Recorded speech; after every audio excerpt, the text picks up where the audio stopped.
¿Putin puede ir preso? El problema real de la justicia internacional. Por si no sabían, hay una orden internacional de arresto contra Vladimir Putin, pero sigue siendo el presidente de Rusia y sigue viajando libremente. Entonces, ¿realmente puede ir preso? Para entender esto, primero hay que entender algo clave. En derecho penal internacional tenemos la Corte Penal Internacional que la gran mayoría de los países del mundo ratificaron mediante el Estatuto de Roma. Entre ellos Argentina. Pero hay 3 países que no ratificaron el Estatuto de Roma, que fueron Estados Unidos, Rusia y China.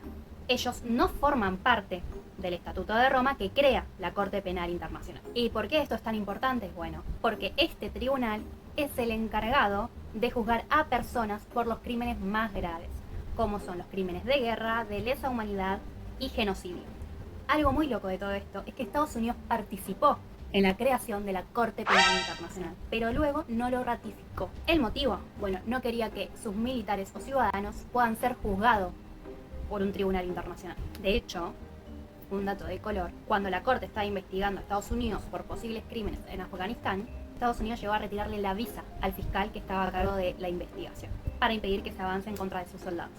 Otro dato no menor, Estados Unidos es miembro permanente del Consejo de Seguridad de la ONU. ¿Qué significa esto? Que puede vetar decisiones, incluso de aquellos casos que podrían llegar a la Corte. Recordemos que una forma de llegar a la Corte Penal Internacional es a través de remisiones del Consejo de Seguridad de la ONU. Ahora bien, China y Rusia tampoco aceptan a la Corte Penal Internacional. Ambos sostienen que pueden afectar su soberanía y además cuestionan su funcionamiento. De hecho, Rusia en principio había firmado el Estatuto de Roma, pero no lo había ratificado. Años después retiró su firma. Entonces, muchas veces el gran problema del derecho penal internacional no es la ley, es el poder. Y acá volvemos a la pregunta inicial. ¿Putin puede ir preso?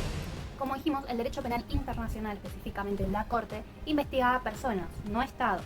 Y este sistema funciona a través de la Corte Penal Internacional que tiene sede en La Haya. En el caso de Putin, la Corte Penal Internacional emitió una orden de arresto por los hechos vinculados en la guerra entre Rusia y Ucrania. Concretamente, se lo acusa de la deportación ilegal de niños desde territorios ocupados hacia Rusia, lo que obviamente puede constituir un crimen de guerra. ¿Por qué? Porque en derecho internacional está prohibido trasladar a población civil, y especialmente menores, desde territorios ocupados.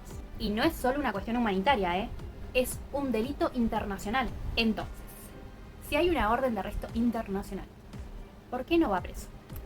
Y acá viene el trasfondo real de toda la cuestión, porque la Corte no puede detenerlo, no tiene policía propia, depende de los estados parte que ratificaron el Estatuto de Roma. Y como dijimos, si bien lo ratificaron 2/3 de los países del mundo, no todos lo hicieron. Entonces Rusia, como Estados Unidos y China y algunos otros, no reconoció a la Corte Penal Internacional. Entonces, mientras Putin permanezca en su territorio o en países que no cooperan, no pueden detenerlo.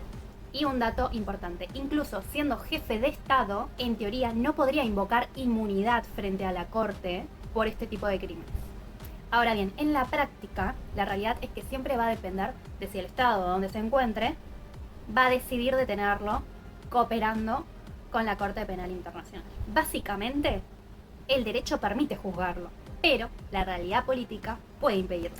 Entonces, la verdadera pregunta no es si él puede ir preso o no, sino qué Estado se va a animar a llevar adelante ese arresto.